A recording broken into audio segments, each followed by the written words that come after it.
Good afternoon, and welcome to this program by Radboud Reflects and Fox. And this afternoon I'll be talking with two Radboud scholars about the dire political situation in Afghanistan. There are tons of things we need to talk about. I will try to take the lead, but please note that you can also join the conversation as well. You can send in questions by going to www.menti.com, and the code is 61275761. And it's also visible in the screen. So please send in your questions that you have for our speakers. Joining me today are Lema Salah. She is a PhD candidate at the Dutch Defense Academy and the Political Science Department of Radboud University. And she's been conducting research, among other things, on gender, the United Nations gender policies in Afghanistan. Also joining me is Romain Malejacq. He is assistant professor at the Center for Conflict Analysis and the Political Science Department as well, also at Radboud University. And he has been conducting research on warlords, conflict and state building in Afghanistan. That being said, I'm very happy that you are both here. As I already mentioned, I mean, there are so many things we need to discuss. But for me, while we're working on this program, it was really hard to get a grip on the situation, what was going on. I mean, so much has happened over the past weeks. So I first want to dive into that a bit more. For instance, one of the things we were already discussing, there was a lot of things on the news on the Panjshir Valley, whether the Taliban has captured the region or not. So maybe that's just one of the things to start out with. What's the situation over there right now? Yeah, sure. Thank you for having us. Well, it's very difficult. There's very little information that is double checked that we eventually get. But what we hear is that the Panjshir Valley, that was initially only controlled by the resistance movement, was finally entered by the Taliban. So that the Taliban managed to enter that very narrow valley. Which doesn't mean that the resistance is over. The resistance is still present. They don't control the territory entirely, and they took refuge and have been hiding in the valley, but they are still fighting against the Taliban. Mm-hmm. And is there, Lema? Oh, sorry. Is there a specific significance to the valley as well? I mean. The valley is particularly significant because it was the fiefdom of Hamid Shah Massoud in the 1980s against the Soviet Union and the pro-Soviet regime, and the fiefdom of Massoud in the 1990s between 96 and 2001 against the Taliban. They were controlling only in the northeast. They were controlling a bigger region than they are controlling now, but the Panjshir was really the core of that resistance. We should probably also mention that today is actually the anniversary of the assassination of Hamid Shah Massoud. Was assassinated exactly 20 years ago. Yeah. Today. 2 days before 9/11, which is coming up on Saturday. And talking about what you said concerning the Panjshir Valley, getting a grip on the situation is very difficult because a lot of news is coming in from the official news outlets, CNN, Al Jazeera, in the Netherlands, NOS, right? But there's also a lot of news coming in through social media accounts, so Twitter, Instagram, Facebook, and it's not the first time in the last few weeks that fake news has been coming out or stories have been coming out and then rebuked. So it is quite difficult to get a grip on the situation and what's happening on the ground. If I may add something that I forgot to mention, talking about the situation, what is actually very important is that we see, at least we hear, but also from the UN, not only from people from Panjshir and people in the Panjshir Valley, that there are a lot of exactions that are being committed, a lot of violence that is being committed by the Taliban fighters against the inhabitants of the Panjshir Valley. Again, it's very difficult for us from here to triangulate these kind of information, but the situation is very concerning on the ground. Yeah. And is that only focused in the Panjshir Valley, or are all these events also taking place outside in other regions? Well, there's a lot of exactions happening from the Taliban, generally speaking. We know that they've been going door to door to identify people who've worked with the former regime, worked with the pro-government militias, worked with in the media. They're identifying women that have been having an active voice, journalists that have been beaten up, these type of things, all over Afghanistan in main cities mostly. But what is happening in the Panjshir is very specific because it's happening against people that are supporting or inhabitants of the region that is supporting the resistance to the Taliban. Right, yeah. And then talking about violence, so first you saw there was a lot of focus on what was happening at the airport, right? And then now and what's happening in the Panjshir Valley. But there are stories coming out about violence against the local people. Think of the demonstrations that are happening. A lot of women and men are going to the streets, raising their voice. It's been happening in Jalalabad, Herat, and they are being encountered with violence. And yeah, it's been happening. But there is some attention to the demonstrations, but I think it deserves more attention because the people are being so incredibly courageous by raising their voice. And when we are speaking about what the future holds, it's very important to listen to those voices, not the Afghan diaspora in the West or anywhere else, but the Afghan voices on the ground. Yeah. And it's troublesome what's happening, yeah. True, but the fact that you mentioned these demonstrations, I heard this for the first time, I think this morning on the radio, on the Dutch radio. And before that, I hadn't heard about it. But I was wondering, okay, to what extent is there support for the Taliban? You would expect. I was expecting already more information about possible demonstrations or at least people voicing their concerns. But now you, in fact, sketched the picture that this is happening. It's been happening since the very beginning, since they've been actually they've taken the capital. But, there are news cycles. At first it was about the withdrawal, then it was about the collapse of the Afghan army, then it was about what's this new regime going to be and the discourse. Yeah. But it's from the very beginning, we've heard reports from women in particular, but also men that were demonstrating, that said that the Taliban fighters have been telling them, you can demonstrate now, you have some sort of freedom now, but this will end very soon. Yes. Now, since there's a new government in place,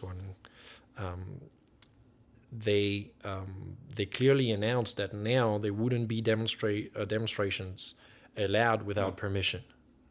That's what I heard as well. Of course, permission means that it has to be in line with whatever the regime wants, right? Yeah, because or at least what I heard is that they said, well, you are no longer allowed to protest because we cannot ensure your safety. But then the question is, of course, safe from whom? Yeah. It also seems to me that I remember a couple of weeks ago that the Taliban were saying, okay, well, they made this promise, okay, people have nothing to worry about. It seems that things are turning quickly in that regard. Lema, when we spoke earlier about this, you said you have family back in Afghanistan. I can imagine they're really anxious and afraid. Yes. Those first discussions about Taliban 2.0 or Taliban being different, or it was quite frustrating hearing that as an Afghan person, but also as a researcher, because I wasn't convinced they were going to change their policies. And we're already seeing that it's not happening. And actually, as Romain said, it was not happening from day one. Like, the people were not buying into it. It was actually I think it was mostly a narrative coming from the West. The question whether they are in any kind of way more progressive than previously. I don't think most of the people on the ground would believe that, although, of course, there are sympathizers in the country as well. But yeah, and then on a personal level, yeah, it's tough, because even when you say they're more progressive, for whom and to what extent, you're comparing a situation to what was happening in the 90s. It was horrible. If that's the benchmark, I'm not convinced. No. And none of us should be convinced, because it's very easy to speak from here like, oh, they might be progressive, but the bench, like if you would imagine the Taliban being here, I mean, we would not have those conversations about them being 2.0 or progressive. So those discussions were frustrating, to say the least. Yeah. Is it also that, from a political point of view, that the West are saying, okay, we if we conceive them as progressive, then it might still be okay to deal with them in the future? Yeah, but the question in itself, if we perceive them as progressive, that would make it okay. What's been happening, like. I don't think so, but I can imagine that it's a way to justify your foreign policy in the coming. Yes, exactly. Time. Yeah. I also have a very cynical view on this, I think. Well, first, the fact that the question has emerged about Taliban 2.0, and indeed there was a news cycle. There were like 2 or 3 days when the questions from journalists were only about Taliban 2.0. It's also the result of a very elaborate sort of propaganda and communication campaign from the Taliban from the times of the negotiations. Haqqani even had an op-ed in the New York Times at some point. Was a Haqqani, a top leader in the Taliban movement. Mm-hmm. Now, my cynical view is that indeed, and I think you're right, it's a way for the West to justify working with the Taliban government on other issues that matter, unfortunately, probably more for some actors, at least in the West, which is counterterrorism. So as long as the Taliban appear to moderate slightly, that we're not back to the 1990s, but we have some cosmetic changes, some Western governments might be able or willing to actually engage with the Taliban, and that's very problematic. Yeah, because again, I heard that China, for instance, there were recent negotiations. China already said, okay, we're going to make a donation of, I think, $3 million to the. Well, China from the first day, they said we are willing to engage with the Taliban, but they were already talking to the Taliban. And China also doesn't have the best track record on human rights. No. And everyone knows that they favor economic interest first, and they have a lot of economic interest in Afghanistan, the mines and lithium, the transportation, etc. As well as interest in terms of counterterrorism, in which they want to cooperate with the Taliban. The question of the Uyghurs in Western China. But there are other actors. Russia has also said they're willing to talk to the Taliban. Well, Pakistan, obviously, but even Iran, Turkey. But I'm also very sure that the U.S. will be directly engaging with the Taliban, because it was part of the Doha Agreement in February 2020 that they would actually support the potential new governments that was coming out of the negotiations. Yeah. As long as they would keep their end of the bargain. I was wondering, so to what extent did the sudden military victory, or at least the fall of Kabul, surprise you? Or was this something like an inevitable outcome? Well, I experienced that. It was difficult. I was at your lecture last week, right? And I saw the timeline, and it just reminded me how I experienced that with my family, how quickly it went. I don't think what's been happening is a surprise in itself. I have to say that when Kabul fell and how rapidly that went by, that was maybe a shock. But if you consider everything that's been happening and what was happening behind the scenes, the government leader, like them leaving the country, and the Afghan military being left all to themselves, they weren't equipped to put up any resistance, and the way the evacuations proceeded, and the U.S. leaving in this way, I mean, that's not a surprise to me. Yeah, I think it's yes to both of your your questions. It was inevitable starting from the Doha Agreement, because the way the Doha Agreement was implemented. Everyone at the time said, if it's not a conditional withdrawal as it was supposed to be, then it's going to be a catastrophe. It's going to be either civil war, like full-blown civil war, or the Taliban are going to grab power in Kabul. The timeline was a little more surprising because, well, the announcement of the full withdrawal was April 14th of this year by Joe Biden. The Taliban started the campaign on May 1st. So initially they took territory very quickly, and then in the media you see all these maps about how much territorial control and all these things. That doesn't mean that much, because to take the countryside or the capital districts, it's relatively easy for the Taliban. We're talking about very little state footprints in these places. Mm-hmm. What was surprising to most people, and really myself included, is how quickly they took the big cities, the 5 big cities of Afghanistan. No one really expected that they would be able to do that so quickly.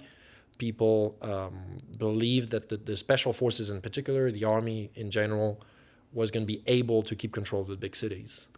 And well, they weren't for a number of reasons, and Lema mentioned a bunch. And then it was Herat and Kandahar that fell first. And then as soon as these two fell, pretty much everyone knew that was the end, and that probably the Taliban wouldn't have enough to fight to take control of Kabul. That's so true. When Herat fell, we were calling each other and saying, this is bad news. When those two fell, you knew it was going to happen soon. And one of the things that puzzles me, so that happened fast. Is this victory of the Taliban is it mainly due to like their military strength, or is there also in any way public support for the movement?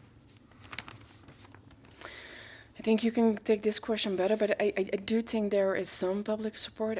But I also think it's there's such a big difference between the cities and the rural areas, right? And as for the Taliban, their military strength, I do know that was present for quite a while, right? That's not new. Mm-hmm. But I think Romain knows more about that. Yeah, I'd say it's neither. The Taliban, it's very hard to gauge how much popularity they have, how legitimate they are. But generally speaking, it's not a very, very well-loved group. So the idea that they are surfing on the wave of legitimacy and popular support is entirely wrong. Okay. Most people in Afghanistan will not support the Taliban if they have a choice. If they have a better alternative, then that leads us to the actual regime, the regime that the international community tried to build since 2001. Yeah. That was completely legitimate. People saw it as very corrupt, as a facade of state building, as a facade of democracy that was originally popular, but then very quickly people realized this is not working. What the international community is trying to sell us really doesn't work. It was made even worse by the fact that the Ghani administration, Ashraf Ghani, the former president, was building on very specific patronage networks, marginalizing, undermining others. So the regime became, especially within the military, it became even less legitimate. So the military, even though they fought, and I don't want to take that back because some people actually fought, but very quickly they stopped fighting because this seemed as this Taliban force that was unstoppable, and people were not willing to lose their lives for this regime. So it's more that this regime was not legitimate rather than the other way around, that the Taliban is particularly legitimate. Now, the military strategy, and Lema also mentioned that before, the fact that the US left so quickly and the private military companies that supported the military left as well. This military that was already not very cohesive, not very coherent in the image of the actual states, the state institutions, it collapsed because it was lacking air support, it was lacking logistics, it was lacking intelligence, it was lacking, the morale was very low. And the strategy from the Taliban, not that they are militarily superior, but the strategy was very good. So they attacked, first they spread out the military forces by attacking in multiple locations. Then they attacked in the north where any resistance could actually emerge. So they attacked and controlled those cities before any resistance could actually form, which is why now the Panjshir is so isolated, because they control everything north of it. Yeah. So we had these combination of factors that created that situation, I think. And they also took control of the border post. They took control of sections of the major roads, which really created that inability for the military forces to actually put up a real good fight. Yeah. I get more of a grip. Now, I want to move to some questions from the audience that are also coming in. Okay, yeah. I'll take this one. The question is, can we speak of a more centralized Afghanistan now that the West has left? Or is it still strongly tribally divided?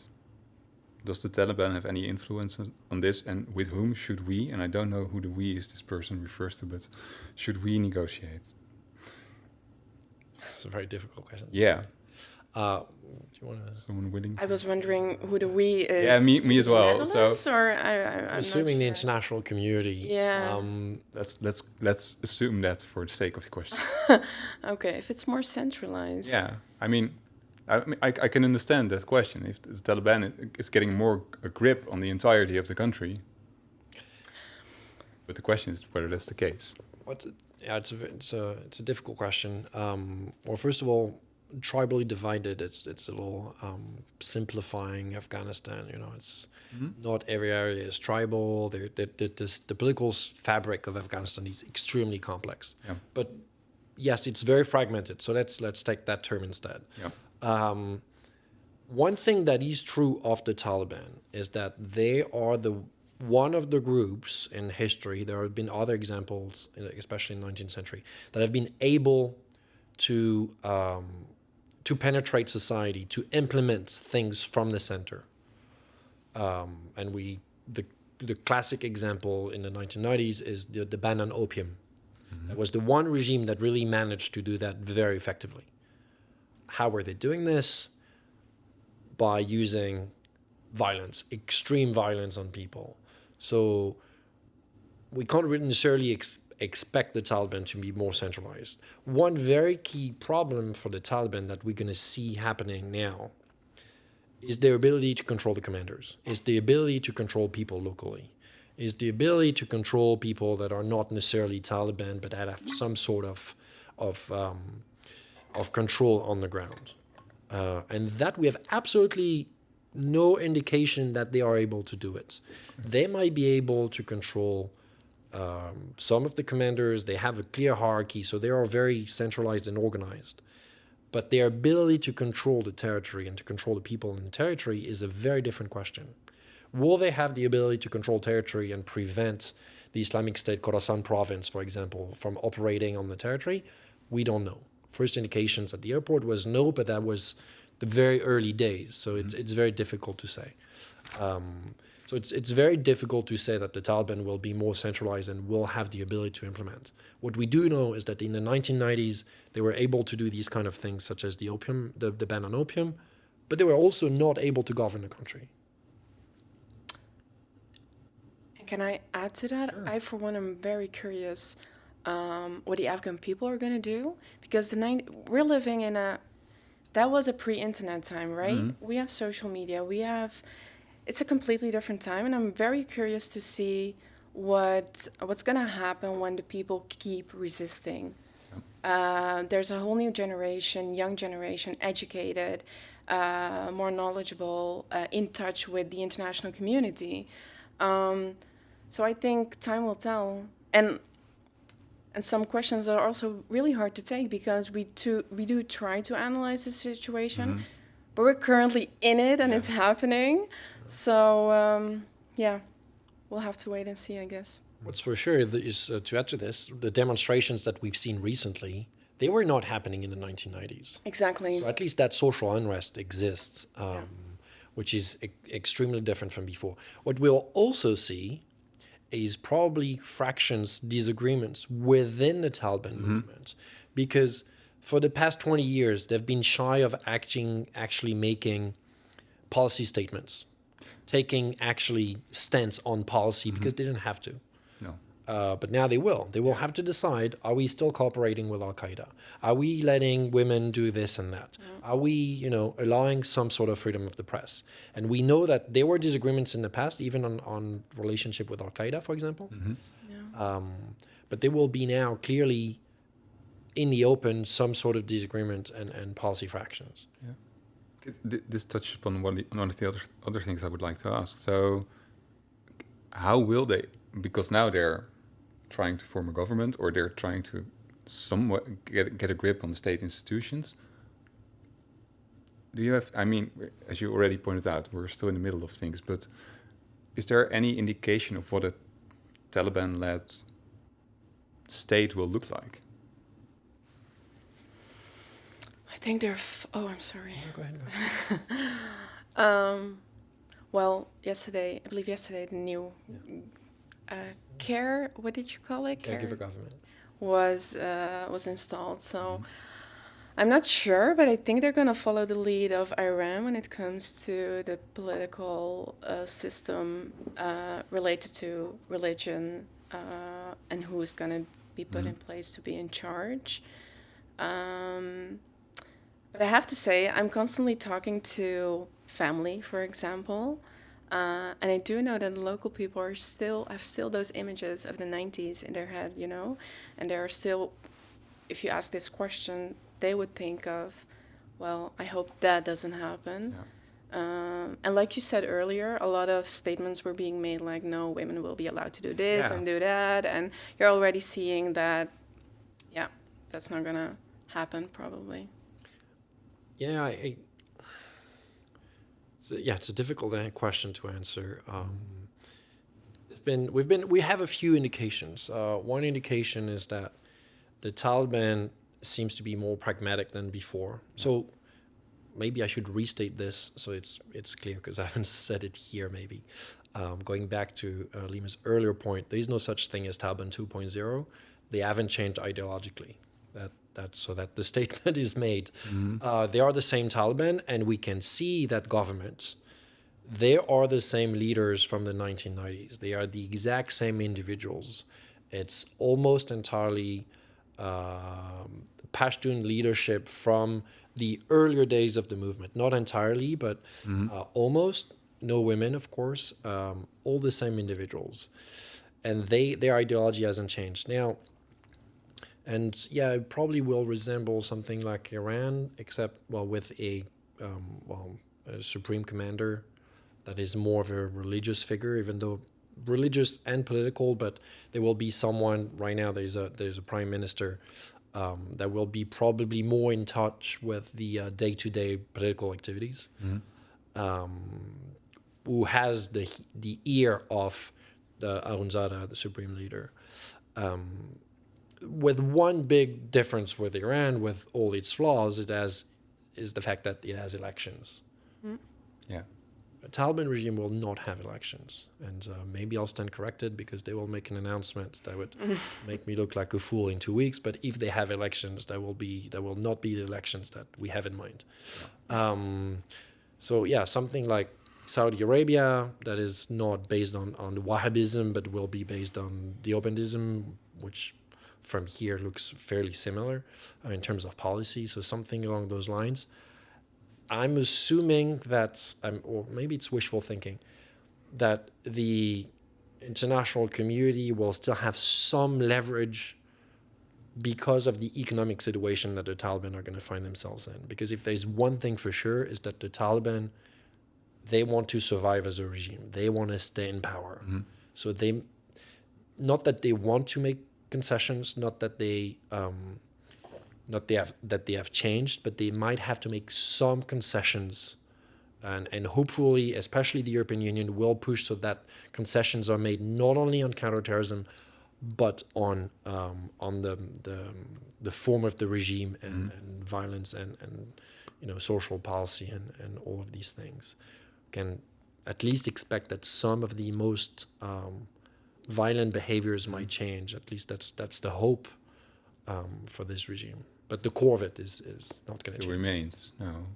So are there specific social policies that are already being enrolled that might be most worrisome at the moment? It might be what? Excuse Or me. like most worrisome or have a great negative impact on the general populace? Let me see. I'm hearing on the ground that like what Romain just said, like the journalists being afraid to go to work or not going to work. Some of them were actually how do you say They were sent back, or some were sent back, but they were also searching. That's the word I was looking for. I'm sorry, searching for journalists and female journalists who were in the media, and I think education, women being able to work. I think those are the most important aspects where people are worrying about right now.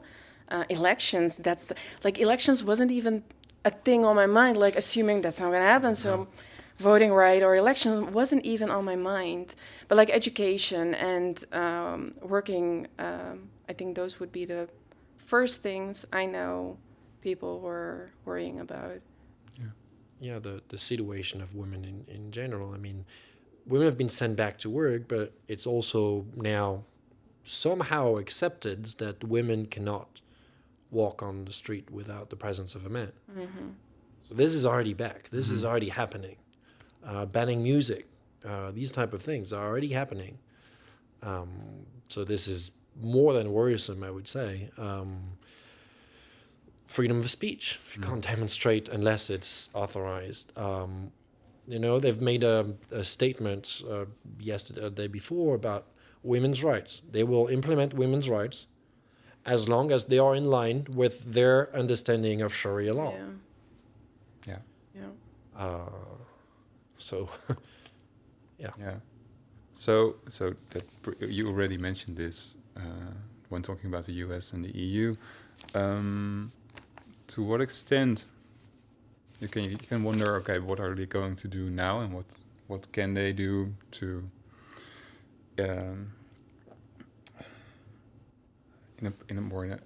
what can they do? But the question maybe also is, to what extent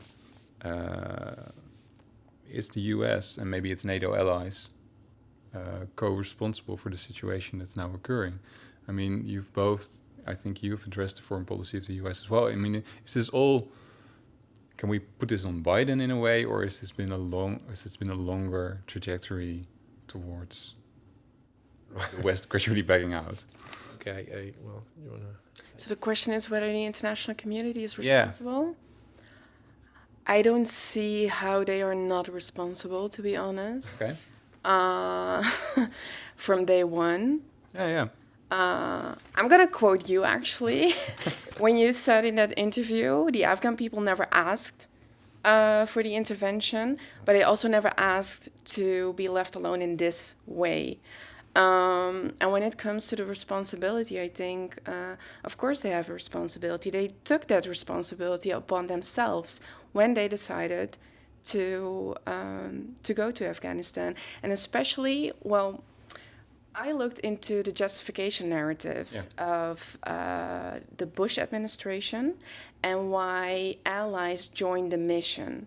So when you look into the justification narratives back in 2001, it is clearly stated that they went there for bin Laden, for terrorism, for the Taliban, but also for state building, but also for women's rights. That was a huge part of the justification narratives back then. Yep.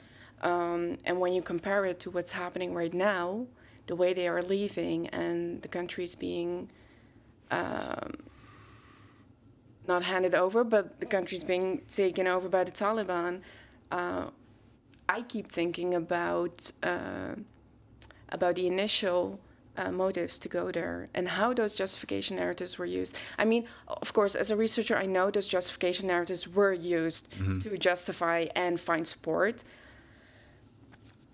But I also feel like that's the only thing that I can hold them accountable for. That's what I looked into. And especially the UN gender policies, which continuously since 2000, actually that was for 2001. So in October 2000, Resolution 1325 was issued stating that in every conflict situation, the position of both men and women should be taken into account in conflict prevention, during conflict situations, and in peace keeping and peace building situations. None of that has happened, even though all UN member states committed to that resolution. Yeah, I'm also adamant about the international community's responsibility. I mean, of course, US first, but the rest of NATO and all the countries that have been involved. People in Afghanistan say that they feel abandoned, but that's not just the way they feel. They've been abandoned. You said hand it over, then you corrected yourself. You don't have to correct yourself. It was handed over to the Taliban. No. Joe Biden, so there is a large responsibility, like a long-term responsibility from the international community, because then we can discuss whether the US should have intervened in 2001 or not. But that's a whole other discussion. But people have been promised things, and they've been promised that they would be protected. They said that the core of counterinsurgency, for example, is join us, support us, don't support the insurgents, the Taliban, because we will win and we will protect you. So they've put people in harm's way. It's not only that they intervene to do a number of things. They also put people in harm's way by saying, buy into this liberal order that we're building for you, as if the international community was building anything for the Afghans, and everything will be fine.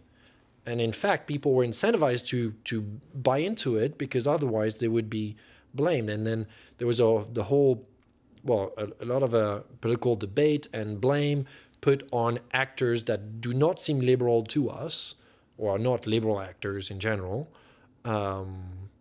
because we were supposed to move on to that new idea, to that new state, to that new democracy.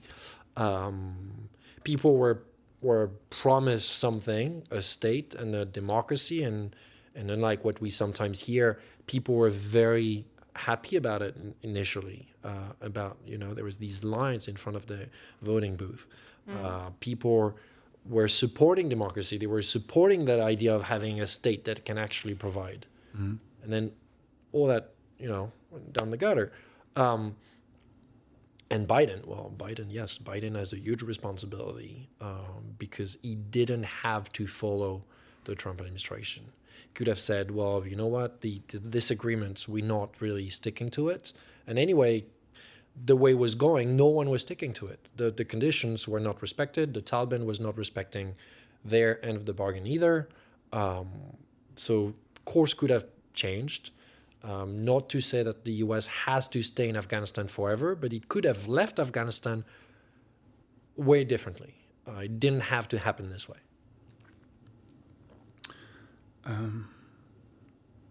I mean, there are multiple things I want to ask about this, but I think it's good to also address some questions from the audience. I'm just going to take this one. One of the questions is, why has the international community been delegitimizing the claims of Afghans on the ground of Pakistani military involvement in Bashir? In Panjshir? Yes.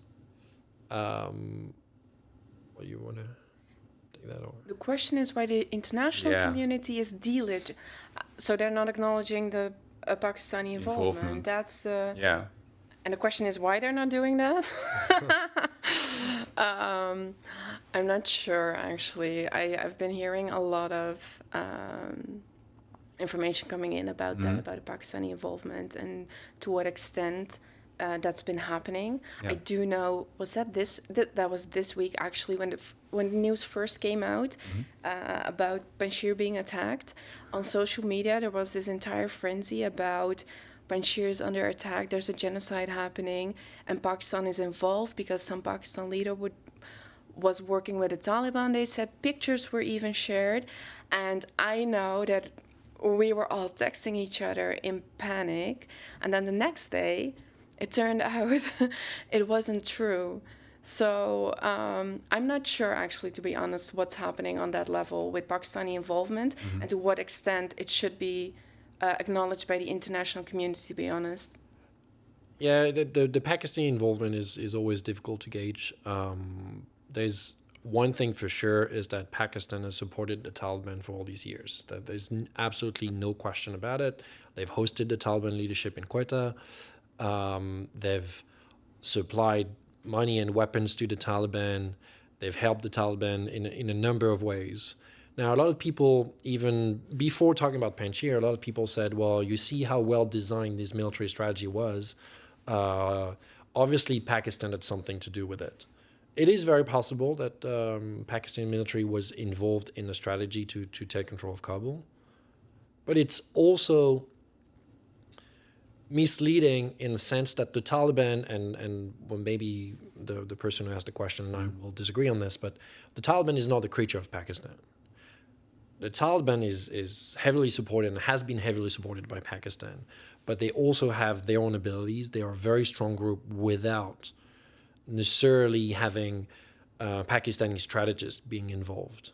As for the involvement in Panjshir itself, I cannot say, I actually do not have concrete information on the involvement. It's very possible. Maybe intelligence services do have information, but I couldn't really say how well or how much they are involved in day-to-day activities. But the Taliban do not need Pakistan to be conducting the actions they're conducting. Right. One of the other things addresses migration in a way. The question is, what is your opinion? Your both opinion on the evacuation operations where a lot of highly educated people left. Can this create a possible brain drain, and might that not also be a big threat? Sorry, I'm going to rephrase that. Highly educated people are leaving, a possible brain drain that are potentially the biggest threat to the Taliban. So these highly educated people that are leaving, that the Taliban would be thinking, well, good riddance in a way. I find that kind of problematic, actually. Oppression is oppression, whether you're highly educated or not. But then again, I don't know how the local people would feel about that, but I find that distinction between highly educated in relation to oppression kind of difficult. But yes, there is a brain drain happening, and the same thing happened in previous migration cycles, right? So it's tough, actually. I watched journalists leave the country, artists leaving the country.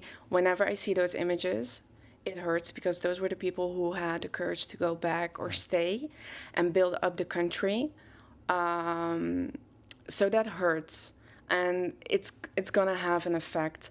What its effect is gonna be on whether the Taliban is happy with that or not, I'm not sure. They did put out a statement, right? Like, we don't want Afghan people to leave. We're letting the ones with Dutch, French, US citizenship leave, but we need the Afghan people to stay. The Taliban did issue that one.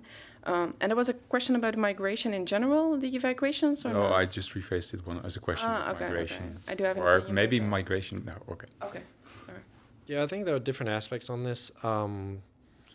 First of all, the brain drain is real, and I believe both are true. People staying there, educated people, are a threat to the Taliban, but the Taliban actually needs educated people. So people that are highly educated are a threat to the Taliban, which is also why in the winter, in preparation for the military offensive, there was an assassination campaign of people that worked, defending that liberal order. People in the press or activists, or a lot of people were actually assassinated in the previous winter. Somehow in preparation for having any social unrest under control. Now, when the Taliban came to power, they clearly said, like, we need to stop that brain drain as well, and which is why they clearly stated we will not allow the international community to postpone the withdrawal after August 31st. And it was the hard deadline for the Taliban. So I think for them, the biggest threat is having all educated people leave because they need people that can actually run the country. Yeah.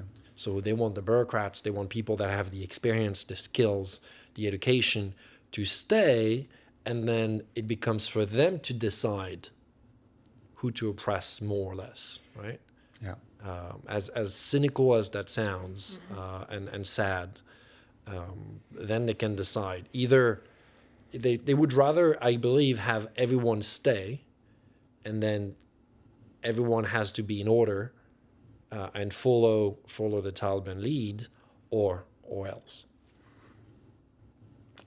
It's a grim answer. It's very grim. I'm sorry about it. I mean, it's a terrible state of affairs. Yeah, I have room for one final question, and it's kind of begging the question, but nevertheless. So this question is, what now? And it's focused specifically on the international community. So the person asks, what should the international community do? Intervene again, respect the Taliban, respect what the Taliban is doing, diplomatic intervention, one of the things you already pointed out. So, yeah, what to do? What now? Yeah. That's a tough question. Well, I think, first of all, the international community should be hesitant in their approach to legitimize Taliban right away. I think they should be hesitant, because we're already seeing what they're doing, but it's the only thing that they have, right, against them. But when I heard this question, well, the first thing I'm thinking for me, it brings me back to the personal, because what now? For me, this means for the next few months, I'll be living in insecurity, in fear of what's going to happen to the people and to my family specifically. So I'm sorry, I'm kind of drifting away to that direction. So that's tough. But then, when it comes to the international community, I just think they should be hesitant with that. I do think there's going to be another... I'm not sure, but I mean, if they're going to proceed in the way that they are doing, and what we're fearing is going to happen, I don't see how the international community can be quiet and watch that level of oppression and atrocities happening again. So I do think down the line they're going to intervene again, I guess. Yeah, I personally don't think so. The U.S. left after 20 years, knowing we were going to be back to square one in terms of the regime. And Biden said, you know what, bin Laden was killed in 2011. The mission was already accomplished in 2011. Which is, BS. But regardless, they said, we leaving. So the U.S. are not coming back. First of all, military intervention does not work to build a regime. We've seen that in the past 20 years. And second, they have absolutely no intention of coming back. Now, what should the international community do then? I believe it's going to be a very thin line, because they should, as Lema said, not give international recognition right away. Because the international community needs leverage on the Taliban regime. Economic aid, international recognition. Those are the two things, essentially, which the Taliban regime wants. The Taliban movement wants international recognition. They couldn't get it in the 1990s, and they want to survive as a regime. The thing is, they're committing atrocities more and more. One line could be, well, you know what, we stopped talking to the Taliban because the Taliban, they're an atrocious regime. The risk here is that if the international community stop engaging altogether with the Taliban regime, that the Taliban regime will be hands-free essentially to run the country as they want, which is what happened in 1990s. As soon as they understood we're not going to get support, or they eventually dropped the question, and then they were even worse, right? So it's a regime that it's going to be a very thin line between giving them what they want in small increments so that they actually adapt their behavior and their way of ruling the country, and not engaging with them at all.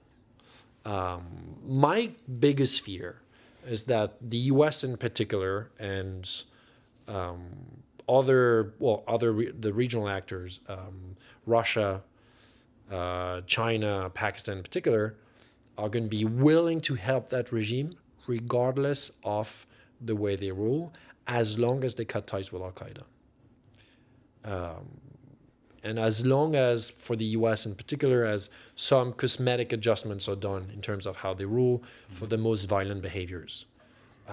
So I really, really hope that at least the European Union will push in that direction, so that they have to adapt and they have to exert restraints in the way they rule.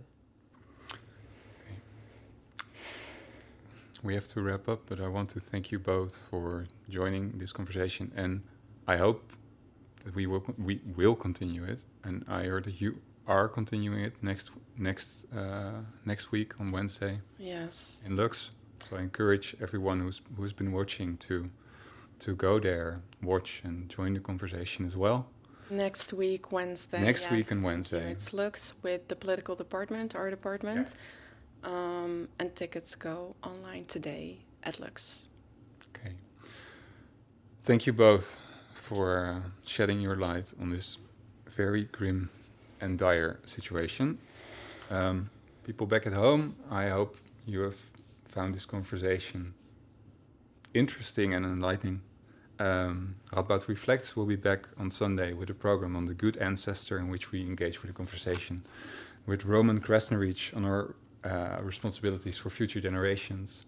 And on Wednesday in Lux, the political science department will continue this very necessary conversation as well. Thank you for watching, and I bid you a good afternoon.